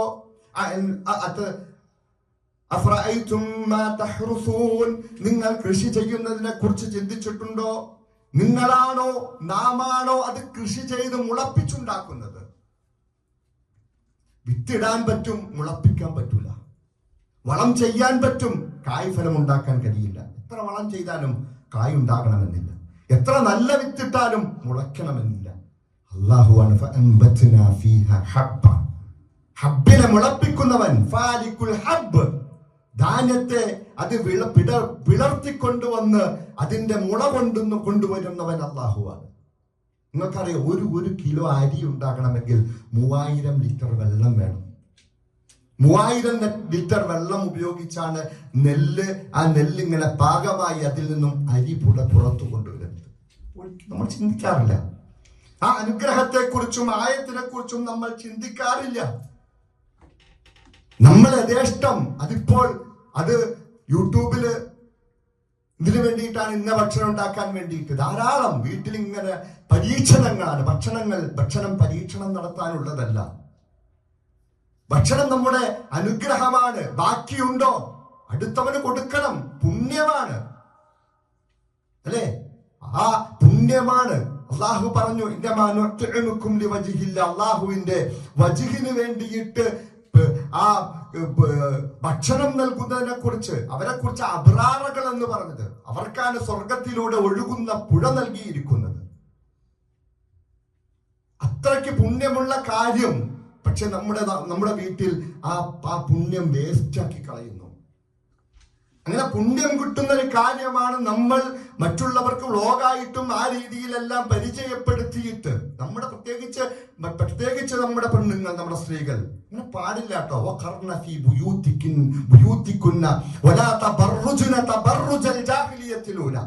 നിയമമാണ്. അവർ അവരുടെ വീടുകൾ അടങ്ങി ഒതുങ്ങിയിരിക്കണം. ഇത് പുറത്തേക്ക് ഇറങ്ങിയിട്ട് കാണിക്കൊന്നും വേണ്ട. വീട്ടിൽ നിന്നിട്ട് യൂട്യൂബിലൂടെയും വാട്സപ്പിലൂടെയും ഫേസ്ബുക്കിലൂടെയും തന്റെ ആകാരങ്ങളും തന്റെ ഭംഗിയും തന്റെ സംസാരവും എല്ലാം പുറത്തു വിട്ടിട്ട് മറ്റുള്ളവരെ ആകർഷിക്കാൻ വേണ്ടിയിട്ട് ഫുഡ് ഉണ്ടാക്കി വിട്ടാലും ആ ജാഹിലിയത്തിന്റെ കോലം നിങ്ങൾ കെട്ടരുത്. വിശ്വാസ സമൂഹത്തോടാ പറഞ്ഞത്, പെണ്ണുങ്ങളോടാ പറഞ്ഞത്. അടങ്ങി ഒതുങ്ങിയിരിക്കേണ്ടവരാണ്. നിയമമാണിത്. ഇനി ഇത് പുതിയ ലോകത്ത് നിയമം മാറ്റാനൊന്നും പറ്റൂല. ഇത് നിയമമാണ്. അതുകൊണ്ട് നമ്മൾ ഭക്ഷണത്തെ കുറിച്ച് ചിന്തിക്കണം. ആ ഭക്ഷണം എങ്ങനെ ഉണ്ടായി? ആ ഭക്ഷണത്തിന് വേണ്ടി വെള്ളമിറക്കിയ റബ്ബിനെ കുറിച്ച് അറിയണം. അർ-റാസിഖായ റബ്ബിനെ കുറിച്ച് അറിയുമ്പോൾ അവനിലേക്ക് മടങ്ങിച്ചെല്ലാൻ കഴിയും. അർ-റസ്സാഖായ റബ്ബിനെ കുറിച്ച് അറിയുമ്പോൾ അവനിലേക്ക് മടങ്ങിച്ചെല്ലാൻ കഴിയും. ഇല്ലെങ്കിൽ നമുക്ക് ഒരിക്കലും റബ്ബിനെ കുറിച്ച് മനസ്സിലാക്കാതെ, ഈ ഭക്ഷണം എന്ന അനുഗ്രഹത്തെ കുറിച്ചും ആയത്തിനെ കുറിച്ചും മനസ്സിലാക്കാതെ നമ്മൾ മുന്നോട്ട് പോയി കഴിഞ്ഞാൽ അത് വല്ലാത്തൊരു അവസ്ഥയിലേക്കാണ് പോയിക്കൊണ്ടിരിക്കുന്നത്. അത് യഥേഷ്ടം ഉപയോഗിക്കുന്നു, എവിടെ നിന്നെങ്കിലും വാരിയെടുക്കുന്നു. അത് ഹലാലാണോ ഹറാമാണോ? നബി സല്ലല്ലാഹു അലൈഹി വസല്ലം പറഞ്ഞില്ലേ, ഒരു കാലഘട്ടം വരുമ്പോൾ അവൻ സമ്പാദിക്കുന്ന സമ്പാദ്യം ഹലാലാണോ ഹറാമാണോ എന്നൊന്നും നോക്കുകയില്ല. എങ്ങനെയെങ്കിലും സമ്പാദിക്കുക, അത് പോരാ. അതുകൊണ്ട് കൃത്യമായിട്ട് നിയമമുണ്ട്. അത് റസൂലുകളോട് പറഞ്ഞതാണ്. യാ അയ്യുഹർ റസൂൽ, യാ അയ്യുഹർ റസൂൽ, അല്ലയോ പ്രവാചകന്മാരെ, മുർസലീങ്ങളെ, കുലൂ മിൻ ത്വയ്യിബാത്ത്. ആരാ? പ്രവാചകന്മാരോടുള്ള കൽപ്പനയാണ്. കുലൂ മിൻ ത്വയ്യിബാതി മിമ്മാ റസഖ്നാകും. നിങ്ങൾക്ക് കുലൂ മിൻ ത്വയ്യിബാതി, നിങ്ങൾ നല്ലത് ഭക്ഷിക്കണേ. വഅമലു സാലിഹ, എന്നിട്ട് നല്ലത് പ്രവർത്തിക്കണം. സാലിഹായ അമൽ ചെയ്യേണ്ടത് നല്ല ഭക്ഷണം ഭക്ഷിച്ചുകൊണ്ടായിരിക്കണം. നല്ല ഭക്ഷണം ഭക്ഷിക്കാത്തവന്റെ പ്രാർത്ഥന, ഹറാമായ ഹലാലല്ലാത്ത ഭക്ഷണം ഭക്ഷിക്കുന്നവന്റെ പ്രാർത്ഥന തടയപ്പെടും, അള്ളാഹുവിലേക്ക് എത്തപ്പെടുകയില്ല. അള്ളാഹു കാത്തുരക്ഷിക്കുമാറാകട്ടെ. അള്ളാഹു അവനുള്ള ബന്ധം പോവാണ് ഹറാമ് ഭക്ഷിക്കുമ്പോൾ, ത്വയ്യിബല്ലാത്ത ഭക്ഷണം ഭക്ഷിക്കുമ്പോൾ. അതുകൊണ്ട് ഹലാലും ത്വയ്യിബായ ഭക്ഷണമായിരിക്കണം. അള്ളാഹു പറഞ്ഞു, യാ അയ്യുഹന്നാസ്, അല്ലയോ മനുഷ്യരെ, കുലൂ മിമ്മാ ഫിൽ അർളി, ഭൂമിയിലുള്ള എല്ലാം നിങ്ങൾ ഭക്ഷിച്ച എന്താണത്? ഹലാലൻ ത്വയ്യിബ, ഹലാലായിരിക്കണം, ത്വയ്യിബായിരിക്കണം. വലാ തത്തബിഉ ഖുതുവാത്തി ശൈത്താൻ, നിങ്ങൾ പിശാചിന്റെ കാലടികളെ പിൻപറ്റല്ലേ. അള്ളാന്റെ കൽപ്പനയത്. കാരണം ആ കാര്യത്തിൽ പിൻപറ്റും. ഇതിനു വേണ്ടിയിട്ടാണല്ലോ എല്ലാ ഹറാമിലൂടെയും സമ്പാദിക്കുന്നതും ഹറാമായ രീതിയിൽ തിന്നുന്നതും. അതിന് കവിയുന്നത് ഹറാമാണ്. അത് അധികമായിട്ട് വീട്ടിലേക്ക് വാങ്ങിച്ചു കൂട്ടുന്നതും ഹറാമാണ്, അവിടെ വെച്ച് തിന്നു കൂട്ടുന്നതും ഹറാം. രണ്ടും. ഇത് ഞാൻ എന്റെ വാക്കൊന്നുമല്ല കേട്ടോ. സല്ലല്ലാഹു അലൈഹി വസല്ലമയും അതുപോലെ തന്നെ ഖുർആനിലൂടെയും കൃത്യമായിട്ട് പറഞ്ഞിട്ടുണ്ട്. അത് നിയമങ്ങളുണ്ട്, ആദാബുകളുണ്ട്, വിശാലമായ അതിന്റെ മര്യാദകളുണ്ട്. വളരെ ചെറിയ രീതിയിൽ അതങ്ങ് പറഞ്ഞു പോകുന്നു. ഒന്നാമത്തത്, നമ്മൾ ഭക്ഷണത്തെ കുറിച്ച് ആയത്തായിട്ട് മനസ്സിലാക്കണം. രണ്ടാമത്തെ നിഅ്മത്തായിട്ട് മനസ്സിലാക്കണം. മൂന്നാമത്തെ, അതിന് മര്യാദകളുണ്ട്. അത് കഴിക്കുന്നതിനും കുടിക്കുന്നതിനും മര്യാദകളുണ്ട്. വളരെ ചെറുപ്പത്തിൽ തന്നെ മര്യാദകൾ പഠിപ്പിക്കണമെന്നാണ് നബി സല്ലല്ലാഹു അലൈഹി വസല്ലം പറഞ്ഞത്, അല്ലേ? പ്രവാചകൻ സല്ലല്ലാഹു അലൈഹി വസല്ലം കുട്ടികളെ വിളിച്ചിരുത്തിയിട്ട് പലപ്പോഴും കുട്ടികൾക്ക് നൽകുന്ന ഉപദേശങ്ങൾ ഇതുപോലുള്ള ഉപദേശങ്ങളായിരുന്നു, അല്ലെ? കൂടെ ഇരുന്ന് തിന്ന കുട്ടിയോട് പറയാ, യാ ഗുലാം സമ്മില്ലാഹ്, ബിസ്മി ചൊല്ലണം. ഒന്നാമത്തെ ബിസ്മി ചെല്ലണം. അതൊരു മര്യാദയാണ്. കാരണം എന്താ? ബിസ്മില്ലാഹ്, അല്ലാഹുവിന്റെ ഇസ്മു കൊണ്ടാണ് ഞാൻ ഇത് തുടങ്ങുന്നത്. അതിലല്ല ശർറ അതോടുകൂടി പോകണം. അതിലെ മുഴുവൻ ബർക്കത്തും നമുക്ക് കിട്ടണം. അള്ളാഹുവിന്റെ നാമത്തോടു കൂടിയുള്ള ഏതൊരു പ്രവർത്തനത്തിനും ബർക്കത്തുണ്ട്. അതാണ് ബിസ്മി ചൊല്ലിയാണ് എല്ലാ നല്ല പ്രവർത്തനങ്ങളും ചെയ്യേണ്ടത്. ബിസ്മില്ലാ തുടങ്ങണം. ഇനിയോ വലത് കൈ കൊണ്ട് കഴിക്കണം. വലത് കൈ കൊണ്ടാണ് കഴിക്കേണ്ടത്, വലത് കൈ കൊണ്ടാണ് കുടിക്കേണ്ടത്. കുൽ ബിയമീനിക്, കുട്ടിയോട് പറയുക, നീ വലത് കൈ കൊണ്ട് തിന്നുക. ഒന്നുകൂടി വിശദീകരിച്ചുകൊണ്ട് പറഞ്ഞു, ഇദാ അകല അഹദുക്കും, നിങ്ങളിൽ ഒരാൾ ഭക്ഷിക്കുകയാണെങ്കിൽ അവൻ ഭക്ഷിക്കട്ടെ, ബിയമീനിഹി, അവന്റെ വലത് കൈ കൊണ്ട് ഭക്ഷിക്കട്ടെ. വഇദാ ശരിബ, ആരെങ്കിലും കുടിക്കുകയാണെങ്കിൽ ഫൽയശ്റബ്, അവൻ ബിയമീനിഹി, അവന്റെ വലത് കൈ കൊണ്ട് കുടിക്കട്ടെ. അപ്പൊ തിന്നുന്നത് മാത്രമല്ല കേട്ടോ, പലപ്പോഴും തിന്നുന്നത് കഴിക്കും. പിന്നെ കല്യാണ വീട്ടിലൊക്കെ പോയിരുന്നേനാ അവിടുത്തെ ഗ്ലാസ്സിൽ ഇനി ഏത് ഡിസ്പോസിബിൾ ഗ്ലാസ്സാ, ആരെങ്കിലും കണ്ടു എന്താ അള്ളാഹുവിലേക്ക് വിളിക്കുന്നതിനേക്കാൾ അതിനേക്കാൾ ഉത്തമമായ വാക്ക് എന്തുണ്ട്? അതുപോലെ ഞാൻ മുസ്ലിമാണെന്ന്, എന്റെ റബ്ബിന് ഞാൻ കീഴൊന്നെങ്കിൽ ജീവിക്കുന്നവനാണ്. ഞാൻ ഭക്ഷണം കഴിക്കുന്നത് എന്റെ റബ്ബിന്റെ നിയമങ്ങൾക്ക് അനുസൃതമായിട്ടാണ്. വലത് കൈ കൊണ്ടേ കുടിക്കൂ, വലത് കൈ കൊണ്ടേ തിന്നുകയുള്ളൂ. അതുകൊണ്ട് വലത് കൈ കൊണ്ട് തിന്നണം, വലത് കൈ കൊണ്ട് കുടിക്കണം. ഇനി പറഞ്ഞതാണ് ഗൗരവമായിട്ട് നമ്മൾ ചിന്തിക്കേണ്ടത്. തീർച്ചയായിട്ടും ഷൈത്താൻ. അവിടെ ഒന്നും പറഞ്ഞു നിർത്തിയില്ല, ബാക്കിയും കൂടി നബി സല്ലല്ലാഹു അലൈഹി വസല്ലം പറയാ. പിശാചാരാണ് ഇന്നഹുലക്കും അദുവ്വുൻ മുബീൻ, നമ്മുടെ ഏറ്റവും വ്യക്തമായ ശത്രു. അതിന്റെ അപ്പുറത്തേക്ക് ലോകത്തുള്ള മറ്റേത് ശത്രു ഉള്ളൂ. ഏറ്റവും വ്യക്തമായ ശത്രു തിന്നുന്നതും കുടിക്കുന്നതും യഅ്കുലു ബിശിമാലിഹി വയശ്റബു ബിശിമാലിഹി, അവൻ കുടിക്കുന്നതും തിന്നുന്നതും ഇടത് കൈ കൊണ്ടാണ്. നമ്മൾ ഇടത് കൈ കൊണ്ട് കുടിക്കുമ്പോൾ ആരോടാ ചേർന്നിരിക്കുന്നത്? നമ്മുടെ ഏറ്റവും വലിയ ശത്രുവിനോടാ. അതിലും വലിയ ഒരു അനുസരണം എന്താ നീ വേണ്ടത്? നിയമങ്ങൾ, ആ മര്യാദകൾ പാലിക്കണം. ഇനിയോ അതുപോലെ തന്നെ ഭക്ഷണം അധികമാകരുത്. അത് പറയുമ്പോൾ എല്ലാവരുടെയും ഇനി പറയാൻ പോണല്ലേ വല്ലാത്തൊരു വിഷമമുള്ള കാര്യം അല്ലേ. കാരണം ഇഷ്ടംപോലെ വ്ളോഗ് കാണുവാനും അവിടെ കരിച്ചത്, ഇവിടെ പൊരിച്ചത്, ഇവിടെ തവാഫ്, അപ്പറയും പറയും, എന്ത് മുന്നിൽ കൊണ്ടുവച്ചാലും. ഇന്ന് കഞ്ഞിയും പയറും പറഞ്ഞു. ഞാൻ 3-1 ഭയങ്കര കൃത്യമായിട്ട് പാലിക്കണം. കാരണം കഞ്ഞിയും പയറും പറഞ്ഞു കൊണ്ട് പാലിക്കാലോ. തവാഫ് ഫ്രൈ വരുമ്പോഴോ പാലിക്കാൻ പറ്റില്ല. മട്ടൻ ബിരിയാണി വരുമ്പോഴോ ഇത് പറ്റില്ല. ബിരിയാണിയൊക്കെ ആണെങ്കിൽ പ്രത്യേകിച്ച് വെള്ളിയാഴ്ച നമ്മുടെ അവിടെ ഒന്നുമില്ല, മലബാർ ഭാഗത്തേക്ക് ബിരിയാണി ഇല്ലാതല്ലേ, അങ്ങനെ നമുക്ക് പറ്റൂല്ലോ. ബിരിയാണിയാണല്ലോ അതിന്റെ വെള്ളിയാഴ്ച. അല്ല, ഒരു ഈദാണ് അത്, പക്ഷെ അതുകൊണ്ടായിരിക്കാം. അത് കുഴപ്പമില്ല, ബിരിയാണിയൊക്കെ ആകാട്ടോ. എന്തായാലും ആദമിയും, ഒരു മനുഷ്യൻ നിറയ്ക്കുന്നില്ല അവന്റെ പാത്രത്തിൽ വെച്ച് ഏറ്റവും മോശപ്പെട്ട പാത്രം, നിറയ്ക്കുന്ന പാത്രം അവന്റെ വയറാണ്. നബി സല്ലല്ലാഹു അലൈഹി വസല്ലം പറഞ്ഞത് ഞാൻ പറഞ്ഞല്ല. എന്നിട്ട് നബി സല്ലല്ലാഹു അലൈഹി വസല്ലം പറയാ, യഹ്സിബു ഇബ്നു ആദമിന്, മനുഷ്യന് മതിയാകുന്നതാണ് അക്ല, അവന്റെ തീറ്റ, യുകിംന സുൽബഹു, അവന്റെ നട്ടെല്ല് നിവർത്തി നിൽക്കാൻ പറ്റുന്നതാണ്. നട്ടെല്ല് നിവർത്തി നിൽക്കാൻ. അപ്പൊ ഓരോരുത്തരും ജോലിക്ക് അനുസൃതമായ ഭക്ഷണത്തിന് വെറുതെ ഇരിക്കുന്നവൻ എത്ര വേണം, ഇതൊക്കെ ഓരോരുത്തരും ചിന്തിക്കേണ്ടതാണ്. യുകിംന സുൽബഹു, അവന്റെ നട്ടെല്ല് നിവർത്തി നിൽക്കാൻ പറ്റുന്ന രീതിയിലുള്ള ഭക്ഷണം. അത് മറ്റു ഹദീസിൽ കാണാം, ഒരു 3-4 ഉരുള എന്ന് കാണാം. ഇനി പറഞ്ഞതാണ് നമ്മൾ എപ്പോഴും കേൾക്കാറുള്ളത്. എന്താണ്? അതാണ് നമ്മൾ എടുക്കാറും. ഇതാണ് ആദ്യം പറഞ്ഞിരിക്കുന്ന മര്യാദ, ഭക്ഷണം കഴിക്കേണ്ട അളവ് ഇതാണ്. ഇനി പറയുന്നതാണ് നമ്മൾ എപ്പോഴും കേൾക്കുന്നത്. എന്താണ്? ഇനി അത് മതിയായില്ലാന്ന് തോന്നി, ഒരാൾക്ക് തോന്നിക്കഴിഞ്ഞാൽ 1/3 ഭക്ഷണത്തിന് വേണ്ടിയിട്ട് വയറ് മാറ്റി വെക്കണം. വയറെന്ന് പറഞ്ഞാൽ മൊത്തം കാണുന്നതല്ല കേട്ടോ. നിങ്ങളെ വയറിന്റെ സംഭവം ഒന്ന് എടുത്തിട്ട് ഇവിടെ ഒന്ന് എടുത്ത് നോക്കിക്കഴിഞ്ഞാൽ ഇവിടെ വരെ ഏതാണ് നമ്മുടെ മറ്റുള്ള ഗ്രന്ഥികളും കരളും അങ്ങനെ കുറെ സംവിധാനങ്ങളുണ്ട്. ആകെ ഒരു ചെറിയ സംഭവമാണ് ഈ നമ്മൾ ഭക്ഷണം കഴിച്ച് വീർപ്പിക്കുന്ന ആമാശയം. ചെറിയ സംഭവം ഉള്ളത് ഇങ്ങനെ വീർത്ത് വരുന്നതാണ്. അപ്പൊ എന്തായാലും അതിന്റെ 1/3 ഭക്ഷണം. ഇനിയോ 1/3 കുടിക്കാനുള്ള പാനീയത്തിനുള്ളത്. പിന്നെ ഇത് 2ാമത്തെ ഓപ്ഷനാ. ഏത്? മറ്റത് പോരാന്ന് തോന്നിയാൽ, കല്യാണ വീട്ടിലൊക്കെ പോയി ചെന്നീന ഈ ഹദീസ് വെച്ചിട്ടാ തിന്നണത്, ചെമ്പിന്റെ 1/3 തോന്നിപ്പോകും. കാരണം ഒരാൾ ഇതാക്കിയിട്ടേക്കോ ഇങ്ങ് പോരട്ടെ അല്ലെ. ഇത് മനുഷ്യന്റെ ഒരു ആസക്തിയും ഇച്ഛയും ഭക്ഷണമാണ്.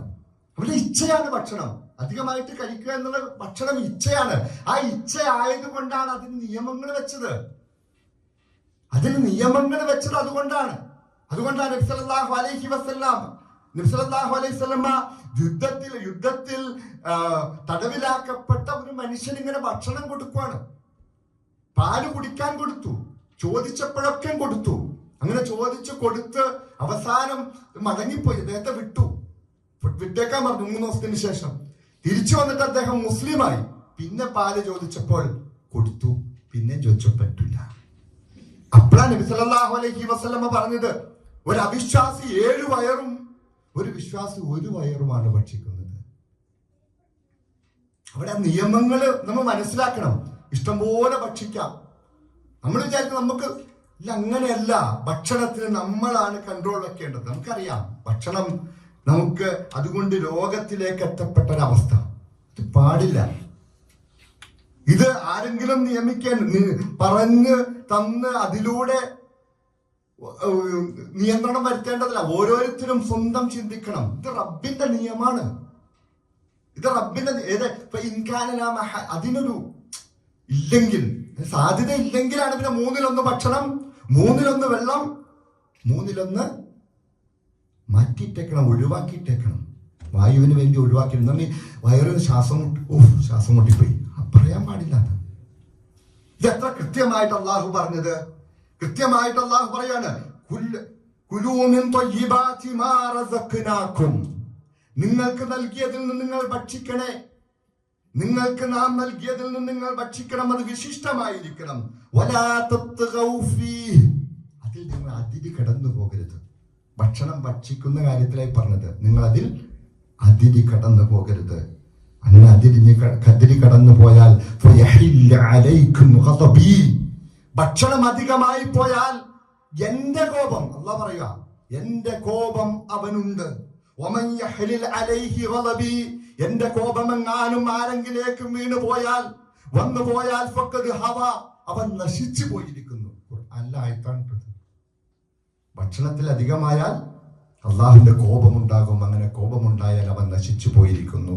അള്ളാഹു കാത്തുരക്ഷിക്കുമാറാകട്ടെ. ശരിക്കും നമ്മൾ ശ്രദ്ധിക്കണം. ശരിക്കും നമ്മൾ പഠിക്കണം. ഫകുലൂ വശ്റബൂ, നിങ്ങൾ കുടിക്കുകയും തിന്നുകയും ചെയ്തോ, പക്ഷെ വലാ തുസ്രിഫൂ, നിങ്ങൾ ഇസ്രാഫ് കാണിക്കരുത്. മാളിൽ പോകുമ്പോഴേ ഒരു കാട്ടൺ തന്നെ ഫ്രൂട്ട്സ് എടുത്തൊന്നും പോരണ്ട. മതി, 1/2 കിലോ. നമുക്കൊരു 3 ദിവസത്തേക്ക് അത് മതി. ബാക്കി ദാനം ചെയ്യുന്നേ. നിങ്ങൾ ബാക്കി ദാനം ചെയ്യ്. അള്ളാഹുവിന്റെ മാർഗത്തിലേക്ക് കൊടുക്ക്. മറ്റുള്ളവരെ ഭക്ഷിപ്പിക്ക്.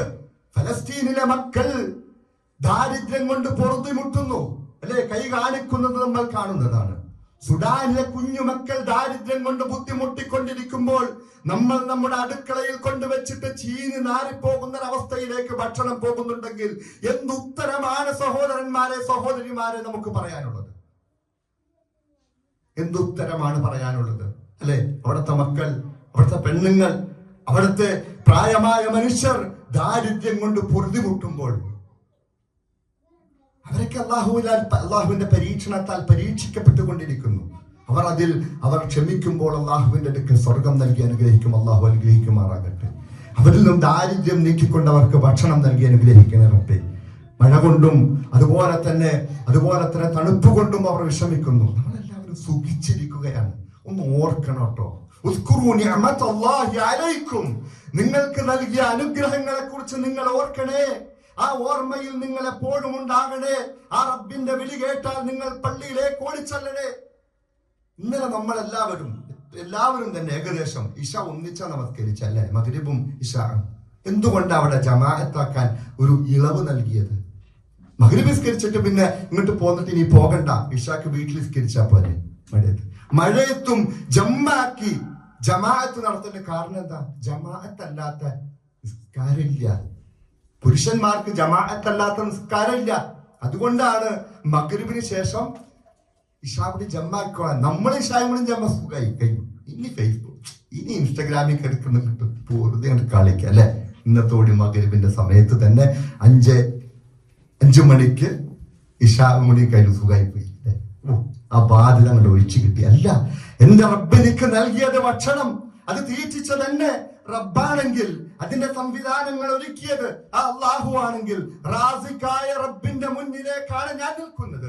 അതുകൊണ്ട് എനിക്ക് ഇനിയും റിസ്ക് കിട്ടണം. അതുകൊണ്ട് അല്ലാഹുമ്മർസുഖ്നി ദുആ ചെയ്യാറില്ലേ? റിസ്ക് തന്നെ. എപ്പോ വേണമെങ്കിലും തടയപ്പെടാം, എപ്പോൾ വേണമെങ്കിലും തടയപ്പെടാം. ചെന്നൈയിൽ ഒരിക്കൽ പ്രളയമുണ്ടായപ്പോൾ 2 കുട്ടികൾ തമ്മിലുള്ള സംസാരം, അത് ഒരു സൈനികൻ എടുത്തിട്ടിരുന്നു. അവിടെ ഭക്ഷണം വിതരണം ചെയ്യാൻ പോയ അദ്ദേഹം വിതരണം ചെയ്ത് അവസാനം എത്തിയപ്പോൾ 2 കഷ്ണം ബ്രെഡും ഒരു ചെറിയ പാക്കറ്റ് പാലുമാണ് കൊടുക്കുന്നത്. 2 കഷ്ണം ബ്രെഡും 1 പാക്കറ്റ് പാലും ഉള്ളൂ. അവസാനം ഈ 2 കുട്ടികളുണ്ട്. ആ കുട്ടികൾ ചെന്നപ്പോൾ അവിടെ നിന്നിട്ട് ആ കുട്ടികൾക്ക് ഇങ്ങനെ വീതിച്ചു കൊടുക്കാൻ തുടങ്ങിയപ്പോൾ മറ്റേ കുട്ടി കരയാണ്. ധനികനായ ഒരു കുട്ടി ധനികന്റെ മകനാണ്, മറ്റത് എവിടെയോ കിടന്ന സ്ട്രീറ്റിൽ കിടന്ന കുട്ടിയാണ്. അങ്ങനെ ഈ പറയുന്ന സൈനികൻ അത് വീതിച്ചു കൊടുക്കാൻ തുടങ്ങിയപ്പോൾ ധനികനായ ആ മനുഷ്യന്റെ കുട്ടി കരയാണ്. എനിക്ക് 2 എണ്ണം വേണം, പാല് ഫുള്ള് വേണമെന്നുണ്ട്. അപ്പോൾ മറ്റേ കുട്ടി പറഞ്ഞു, ഞാൻ എന്നും ദാരിദ്ര്യത്തില, എനിക്ക് ഇങ്ങനെയൊക്കെ ഭക്ഷണം കൊടുത്തേക്ക്, ഫുള്ളങ്ങ് കൊടുത്തേക്കാൻ പറഞ്ഞുകൊണ്ട് അന്ന് വരെ എല്ലാ സംവിധാനങ്ങളും ഉണ്ടായിരുന്ന ഒരു കുട്ടിയാണ് അവിടെ നിന്നുകൊണ്ട് ആ അഭയാർത്ഥി കേന്ദ്രത്തിൽ നിന്നുകൊണ്ട് ആ ഭക്ഷണം മേടിക്കേണ്ട അവസ്ഥ വന്നത്. ഞാൻ ഓർക്കുന്നുണ്ട്, പ്രളയ സമയത്ത് അത് കഴിഞ്ഞിട്ട് ഞാൻ എൻ്റെ മൂവാറ്റുപുഴ ആ ടൗണിൽ ചെന്നപ്പോൾ അറിയപ്പെട്ടൊരു ക്രിസ്ത്യൻ ഫാമിലി, പിട്ടാപ്പള്ളി, അവർക്ക് എല്ലാ സംവിധാനങ്ങളും ഇഷ്ടം പോലെ സമ്പത്തുള്ള, അവർക്ക് വ്യത്യസ്തമായ ട്രേഡിംഗ് ആണുള്ളത്. അതിൽ പെയിന്റ് കടയുള്ള ഒരു മനുഷ്യന്റെ അടുത്ത് ചെന്നപ്പോൾ ഇങ്ങനെ സംസാരിച്ചു, എങ്ങനെ ഉണ്ടായിരുന്നു പ്രളയം, അതിനെ കുറിച്ചൊക്കെ സംസാരിച്ചപ്പോ എല്ലാം ഉണ്ട് മോനെ, പക്ഷേ ഒന്നുമല്ല എന്നൊരവസ്ഥയിലേക്ക് ഞാൻ പോയി. എന്നിട്ട് പറയാണ്, എനിക്ക് 2 നില ബംഗ്ലാവും എല്ലാ സംവിധാനവും ഉണ്ട്. വെള്ളം കയറി 1-ാം നില മുങ്ങി, മുകളുണ്ടല്ലോ, മുകളിൽ ഞാൻ എല്ലാ സംവിധാനവും ഒക്കെ ഒരുക്കി എല്ലാം വാരി കയറ്റി അവിടെ ഇരുന്നപ്പോൾ രക്ഷയില്ല. 2-ാമത്തെ നിലയ്ക്കും വെള്ളം കയറാൻ തുടങ്ങി. ആളുകൾ വന്ന് എന്നെ കൊണ്ടുപോയി. അവസാനം മൂവാറ്റുപുഴ ഗവൺമെന്റ് മോഡൽ ഹൈസ്കൂളിൽ അഭയാർത്ഥി കേന്ദ്രത്തിലെത്തിയിട്ട് അന്ന് രാത്രി ഞാൻ മറ്റുള്ളവർ ക്യൂ നിന്ന് കഞ്ഞിയും ചമ്മന്തിയും മേടിച്ചപ്പോൾ ഞാനും വാങ്ങിച്ചപ്പോഴാണ് മനസ്സിലായത് എൻ്റെ ഒന്നും എനിക്ക് പ്രയോജനപ്പെടൂല. ഒരൊറ്റ നിമിഷം മതി ഈ കാണുന്ന ഭക്ഷണത്തെ ഇല്ലാതെയാക്കാൻ. റാസിഖായ റബ്ബിനോട് റിസ്ക് ചോദിക്കാൻ എന്തുകൊണ്ടാണ് പള്ളിയിലേക്ക് ഓടാൻ കഴിയാത്തത്? എന്തുകൊണ്ടാണ് രുചിയോടുകൂടി ഭക്ഷണം രുചിക്കാൻ വേണ്ടി നാവ് നൽകിയ റബ്ബിനെ കുറിച്ച് ഓർക്കാൻ കഴിയാത്തത്? എന്തുകൊണ്ടാണ് ആ ഭക്ഷണം എടുത്തു കഴിക്കാൻ ഈ കൈകൾക്ക് കഴിവ് നൽകിയ റബ്ബിനെ കുറിച്ച് ഓർക്കാൻ കഴിയാത്തത്? എന്റെ ഉമ്മയ്ക്ക് പാർക്കിൻസൺ ആയിരുന്നു. എന്റെ ഉമ്മ ആ അസുഖത്താൽ ബുദ്ധിമുട്ടി അവസാനം ഡോക്ടർ പറയും, അത് ഇങ്ങനെ ഭക്ഷണം എല്ലാം കഴിപ്പിക്കണം, സ്വന്തം ചെയ്യിപ്പിക്കണമെല്ലാം, അല്ലെങ്കിൽ സ്റ്റിഫായി പോകും, വടിയായി പോകും, ഒരു മരക്കഷ്ണം പോലെ ആയിപ്പോയി. അവസാനം അല്ലാഹു പുറത്തു കൊടുക്കുമാണ്. അങ്ങനെ ഞാൻ നിർബന്ധിച്ച് ഭക്ഷണം കഴിക്കും. പലപ്പോഴും ഒച്ച ഉയർന്നു പോയിട്ടുണ്ട്. പക്ഷെ നമ്മുടെ കയ്യും വായും തമ്മിൽ ഒരിക്കലും മാറില്ല. ഏത് ഇരുട്ടത്തും നമ്മൾ ചേർത്ത് വെക്കാൻ പറ്റുമെന്നാണ്. അന്നാണ് ഭക്ഷണം കഴിക്കുന്നതിന്റെ അനുഗ്രഹമൊക്കെ മനസ്സിലേക്ക് ഓടിയെത്തിയത്. അങ്ങനെ ഭക്ഷണം എടുക്കും, അമ്മയോട് കഴിക്കാൻ പറയുമ്പോൾ ഇവിടെ എത്തിയിട്ട് വായിലേക്ക് വെക്കുമ്പോൾ താഴത്തേക്ക് വീണുപോകും. വായിലേക്ക് ചേർന്ന് നിൽക്കാത്തൊരവസ്ഥ കണ്ടപ്പോൾ ആ വായിനോട് ഭക്ഷണം കൈകളിലെടുത്ത് വായിനോട് ചേർക്കുന്ന റബ്ബല്ലേ റാസിഖ്. ആ റബ്ബല്ലേ നമ്മെ ഭക്ഷിപ്പിക്കുന്നവൻ, കേവലം റിസ്ക് നൽകുന്നവൻ മാത്രമല്ല. ആ റബ്ബിനെ കുറിച്ച് എന്തുകൊണ്ടാണ് നമുക്ക് ചിന്തിക്കാൻ പറ്റാത്തത്? എന്തുകൊണ്ടാണ് ആ റബ്ബിലേക്ക് മടങ്ങാൻ നമുക്ക് കഴിയാത്തത്? എന്തുകൊണ്ടാണ് റബ്ബിന്റെ നിയമങ്ങൾ ഈ രീതിയിൽ ആ ഭക്ഷണത്തെ കുറിച്ച് പറയുമ്പോൾ നിയമങ്ങൾ പാലിക്കാൻ നമുക്ക് കഴിയാത്തത്? വീട്ടിൽ കൊണ്ടുപോയി വെക്കുന്ന ഭക്ഷണം നഷ്ടപ്പെടുത്തിയാൽ 1000കണക്കിനല്ല കോടിക്കണക്കിന് മനുഷ്യൻ ഈ ഭക്ഷണം കിട്ടാതെ അലയുന്നുണ്ട്. നമുക്ക് കണ്ടതല്ലേ, ഫലസ്തീനിലെ മക്കൾ പൂത്തരിച്ച ആ മൈദയെടുത്ത് അതിൽ നിന്ന് എന്തെങ്കിലും ഭക്ഷണം ഉണ്ടാക്കാൻ കഴിയുമോ എന്ന് ചിന്തിക്കുന്ന, മണ്ണ് കുഴച്ച് അതുകൊണ്ട് റൊട്ടി ഉണ്ടാക്കി തിന്നുന്ന മനുഷ്യർ അല്ലെ, എത്രയോ മനുഷ്യരാണ് ആ രീതിയിൽ, എത്രയോ മനുഷ്യരാണ് അങ്ങനെ കഴിഞ്ഞു പോയിക്കൊണ്ടിരിക്കുന്ന ലോകത്ത്. അങ്ങനെയുള്ള ഒരു ലോകത്താണ് നമ്മൾ നമ്മുടെ അടുക്കളയിൽ ഭക്ഷണം വേസ്റ്റ് ആക്കുന്നതെങ്കിൽ റബ്ബിനോട് എന്ത് ഉത്തരമാണ് നമ്മൾ പറയാനുള്ളത്? നമുക്ക് ഈ സംവിധാനങ്ങൾ ഒരുക്കി തന്ന, ആ ആശയം നൽകിയ, ആ ആശയത്തിലെത്തി ആ ഭക്ഷണത്തിൽ നിന്നും ഊർജം സ്വീകരിക്കാൻ സംവിധാനങ്ങൾ ഒരുക്കിയ റബ്ബ്, അവിടെയെല്ലാം വൈകാരികമായിരിക്കണം ഭക്ഷണവുമായി ബന്ധപ്പെട്ടത്. എല്ലാ അനുഗ്രഹങ്ങളും റബ്ബ് നൽകുന്നതാണ്. റബ്ബിനെ കുറിച്ച് അറിയണം, റബ്ബിനെ കുറിച്ച് മനസ്സിലാക്കണം. റബ്ബിന്റെ അസ്മാ വ സിഫാത്ത്, അവന്റെ വിശേഷണങ്ങളും അവന്റെ നാമങ്ങളും തിരിച്ചറിയണം. അവൻ റസ്സാഖാണെന്ന് അറിയുമ്പോഴാണ്, അവൻ ഖാലിഖാണെന്ന് അറിയുമ്പോഴാണ്, പടിപടിയായിട്ട് എനിക്ക് വളർച്ച നൽകിയ റബ്ബാണെന്ന് അറിയുമ്പോഴാണ് നമുക്ക് അവനിലേക്ക് മടങ്ങാൻ കഴിയുകയുള്ളൂ. അല്ലേ?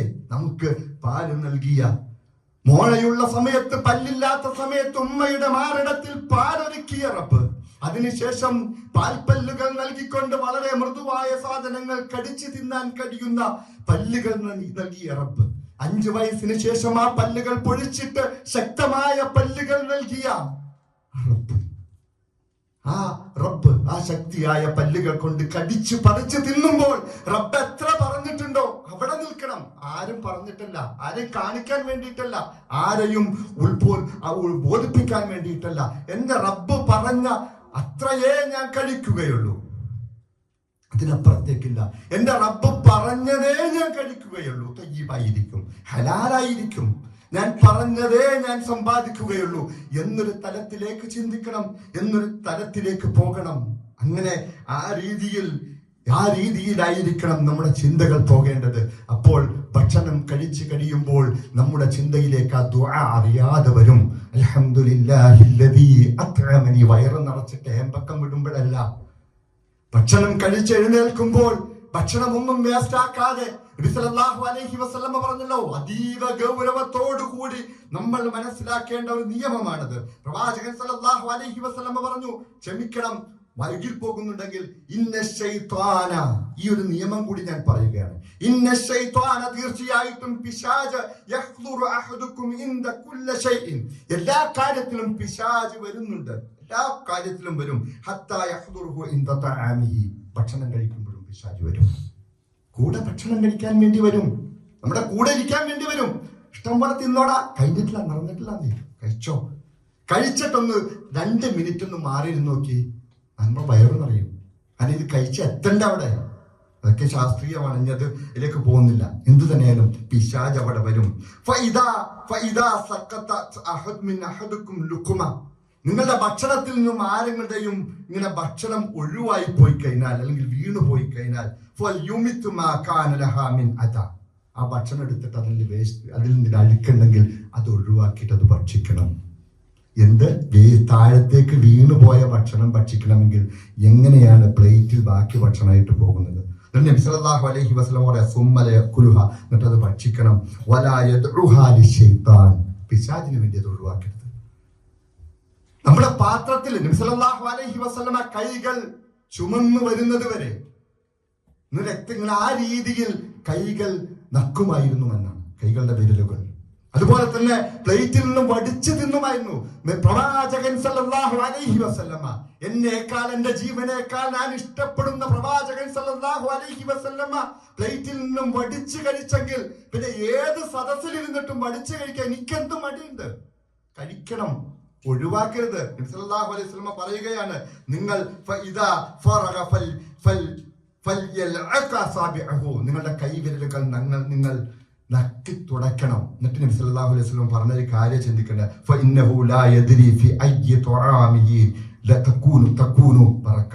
ഏത് ഭക്ഷണത്തിലാണ്, ഈ കൈകളിൽ പറ്റിപ്പിടിച്ച ഭക്ഷണത്തിലായിരിക്കും നിങ്ങളുടെ ബറക്കത്തുള്ളത്.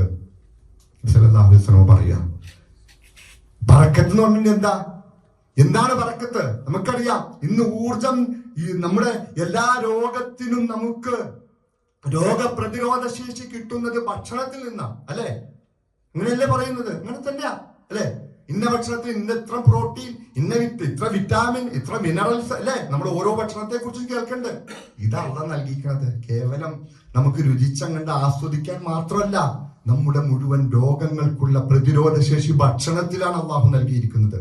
മരുന്ന് ഭക്ഷണം രോഗം വന്നതിന് ശേഷം ആ ബറക്കത്ത് നമ്മൾ പലപ്പോഴും നഷ്ടപ്പെടുത്തി കളയുന്നുണ്ട്. ഏത് ഭക്ഷണത്തിലാണ് ഈ പറയുന്ന പ്രതിരോധ ശേഷി വെച്ചതെന്ന് നമുക്കറിയില്ല. മിനറൽസും അതുപോലെ തന്നെ പ്രോട്ടീൻസും എല്ലാം നമ്മൾ ഒഴിവാക്കുന്നതിലായിരിക്കാം. അത് നിങ്ങൾ പിശാചിന് വേണ്ടി ഒഴിവാക്കരുത്, നിയമാണിത്, ഒഴിവാക്കരുത്. ഞാൻ പറഞ്ഞല്ല, ഒരു ചോറ് വെച്ചെങ്ങാനും ഒരു മനുഷ്യൻ കളഞ്ഞാൽ 800 കോടി മനുഷ്യന്മാർ അവർ അവർ കളഞ്ഞാൽ 800 കോടി ചോറാണ്. എത്ര എത്ര എത്ര കിൻഡൽ കണക്കിന് ചോറായിരിക്കും കളയുന്നത് ഒരു ദിവസം. നമ്മുടെ വീട്ടിൽ എത്രയാണ് നശിപ്പിക്കുന്നത്. വലാ തുസ്രിഫൂ, നിങ്ങൾ ഇസ്രാഫ് ചെയ്യല്ലേ. ഇന്നല്ലാഹ ലാ യുഹിബ്ബുൽ മുസ്രിഫീൻ, അല്ലാഹുവിന് ഇഷ്ടമല്ലാത്തൊരു കൂട്ടരാണ് ഇസ്രാഫ് ചെയ്യുന്നവർ. അമിതമായിട്ട് കഴിക്കുന്നവരും അമിതമായിട്ട് ഉണ്ടാക്കുന്നവരും അമിതമായിട്ട് വാങ്ങിച്ചു കൊണ്ടുവന്ന് വരുന്നവരും. ശ്രദ്ധിക്കണം. മാലിലേക്ക് പോകുമ്പോൾ നമുക്ക് നിയമം ഉണ്ടാകണം. മാലിലേക്ക് പോകുമ്പോൾ കണക്കുണ്ടാകണം. അവിടെ നിന്ന് വാങ്ങിക്കുമ്പോൾ കണക്കുണ്ടാകണം. അതിന്റെ വാങ്ങാൻ തീരുമാനിച്ചതിന്റെ 1/3 വാങ്ങിച്ചിട്ട് ബാക്കി 2/3 ഭാഗം ഫലസ്തീനിലെ മക്കൾക്ക് വേണ്ടി അയച്ചു കൊടുക്ക്. പുണ്യമാണ്. നാളെ പരലോകത്തെത്തുമ്പോൾ സ്വർഗത്തിലേക്കുള്ള വാതിൽ അതിലൂടെയാണ്.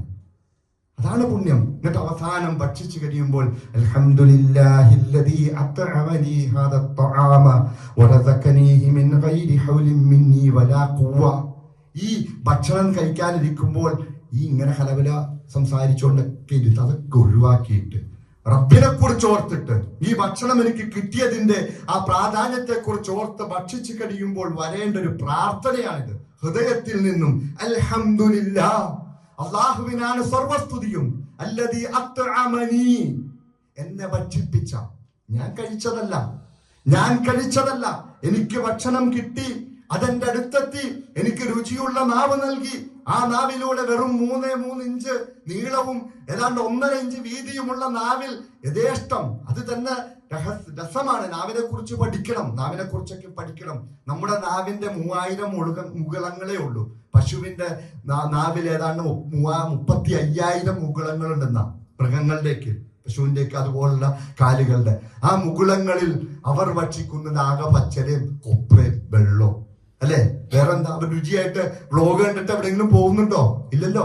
മനുഷ്യന്റെ നിയമം വെക്കാൻ കാരണം അത് തന്നെയാ. പക്ഷെ മനുഷ്യന് 3000 മുകുളങ്ങളേ ഉള്ളൂ. പക്ഷെ മനുഷ്യൻ എത്രയോ രുചികളാണ് ആസ്വദിക്കുന്നത്. എത്ര അതുകൊണ്ട് അത്അമനി, എന്നെ ഭക്ഷിപ്പിച്ച, എന്നെ രുചിപ്പിച്ച ഒരു തലത്തിലേക്ക് നമ്മുടെ ചിന്ത പോകണം. ഹാദ തആം, ഈ ഭക്ഷണം എന്നെ ഭക്ഷിപ്പിച്ച അല്ലാഹുവിനാണെന്ന് സർവസ്തുതിയും. മിൻ ഗൈരി ഹൗലിൻ മിന്നി വലാ ഖുവ്വ, എനിക്ക് ഒരു കഴിവുമില്ല, ഒരു ശക്തിയില്ലാത്ത അവസ്ഥയിൽ എനിക്ക് ഈ ഭക്ഷണം നൽകുകയും ഈ ഭക്ഷണം എന്നെ ഭക്ഷിപ്പിക്കുകയും നാവിലൂടെ രുചികരമായിട്ട് എനിക്ക് ഇറക്കി വിടാൻ കഴിയുകയും ചെയ്ത അല്ലാഹുവിനാണ് സർവസ്തുതിയും. എത്രയോ മനുഷ്യന്മാരാണ് ഭക്ഷണം തൊട്ടടുത്തുണ്ടായിട്ടും ഭക്ഷിക്കാൻ പറ്റാത്തവർ. ഷുഗറാണ്, പ്രഷറാണ്. അടുത്തിടെ 2-3 സഹോദരന്മാർ സംസാരിക്കുമ്പോൾ അവർ പറഞ്ഞു, ഈ അടുത്തിടെയാണ് എന്തെങ്കിലുമൊക്കെ എൻ്റെ കയ്യിൽ ബാലൻസ് വന്നപ്പോൾ ഇഷ്ടപ്പെട്ട ഭക്ഷണം ഭക്ഷിക്കണമെന്ന് വിചാരിച്ചപ്പോഴത്തേക്കും കഴിക്കാൻ പറ്റുള്ള ഷുഗറായി, കൊളസ്ട്രോളായി. എത്ര നാളും വലിയ ബുദ്ധിമുട്ടിലായിരുന്നു. അതാണ് ഇങ്ങനെ വെറുതെ ഭക്ഷിക്കാനും കുടിക്കാനും പറ്റൂല അല്ലേ. നമുക്കറിയാലോ, നമ്മുടെ കൂടെയുള്ള നമ്മളുമായി ബന്ധപ്പെട്ട എത്രയോ മനുഷ്യന്മാരാണ് ഭക്ഷണത്തിൽ കൺട്രോൾ ചെയ്തിട്ട് ഒന്നും കഴിക്കാൻ പറ്റാത്തവർ. വെള്ളത്തിൽ ഒരു ഗ്ലാസ് വെള്ളം പോലും ഒരു ദിവസം മുഴുവനായിട്ട് അല്ലാഹു അവർക്ക് ശിഫ നൽകി അനുഗ്രഹിക്കുമാറാകട്ടെ. രോഗങ്ങളെ പൂർണ്ണമായ ശിഫ നൽകി അനുഗ്രഹിക്കുമാറാകട്ടെ. ഒരു ഗ്ലാസ് വെള്ളം പോലും തികച്ചു കുടിക്കാൻ കഴിയാത്ത മനുഷ്യന്മാർ ഈ ലോകത്ത് ജീവിച്ചിരിക്കുമ്പോഴാണ് നമ്മൾ യഥേഷ്ടം കുടിക്കുകയും ഇഷ്ടം പോലെ 10 100 എത്ര ഗ്ലാസ് വെള്ളം കുടിക്കുന്ന അപ്പൊ പോയി എടുത്ത് കുടിക്കുന്ന അല്ലെ, അത്രയ്ക്ക് ഭക്ഷിക്കുന്ന. അപ്പോൾ എനിക്കെന്റെ ഒരു കഴിവോ ശക്തിയുമില്ലാതെ എന്നെ ഭക്ഷണം ഭക്ഷിപ്പിച്ച അല്ലാഹുവിനാണ് സർവസ്തുതിയും എന്നുള്ള വൈകാരികമായ പ്രാർത്ഥനയാണ് വരേണ്ടത്. വൈകാരികമായ ചിന്തകളാണ് റബ്ബിലേക്ക് പോകേണ്ടത്. അല്ലാതെ ആർത്തട്ടഹസിച്ച് അല്ലാഹുവിനെ മറന്നുകൊണ്ട് കാണുന്നതെല്ലാം വാരിത്തിന്ന് കാണുന്നിടത്തേക്കെല്ലാം വാരി തിന്നാൻ വേണ്ടി ഓടിയിട്ട് പരിധികൾ ലംഘിക്കുന്നു എങ്കിൽ അല്ലാഹുവിന്റെ കോപം ഇറങ്ങും. അല്ലാഹു കാത്തുരക്ഷിക്കുമാറാകട്ടെ. കൃത്യമായിട്ട് ഇതൊരു പഠന വിഷയത്തിന് വേണ്ടി ഇട്ട് തരുന്നു. അല്ലാഹു തൗഫീഖ് നൽകുമാറാകട്ടെ. കൃത്യമായിട്ട് ഭക്ഷണത്തെ കുറിച്ച് പഠിക്കുകയും അതിന്റെ ആയത്തുകൾ, അതിന്റെ ദൃഷ്ടാന്തങ്ങൾ മനസ്സിലാക്കുകയും അത് അനുഗ്രഹമാണെന്ന് മനസ്സിലാക്കുകയും അതിന്റെ മര്യാദകളും അതിന്റെ മറ്റുള്ള കാര്യങ്ങളും പരിധികളും എല്ലാം മനസ്സിലാക്കി ജീവിതത്തിൽ കൊണ്ടുവന്ന് പഠിക്കുക. അല്ലാഹു തൗഫീഖ് നൽകി അനുഗ്രഹിക്കുമാറാകട്ടെ. അല്ലാഹുവിന്റെ നിയമങ്ങൾ യഥാവിധി സ്വീകരിച്ചുകൊണ്ട് പാലിച്ചുകൊണ്ട് ജീവിക്കുവാനുള്ള തൗഫീഖ് നൽകി അനുഗ്രഹിക്കുമാറാകട്ടെ. അസ്സലാമു അലൈക്കും വറഹ്മത്തുള്ളാഹി വബറകാതുഹു.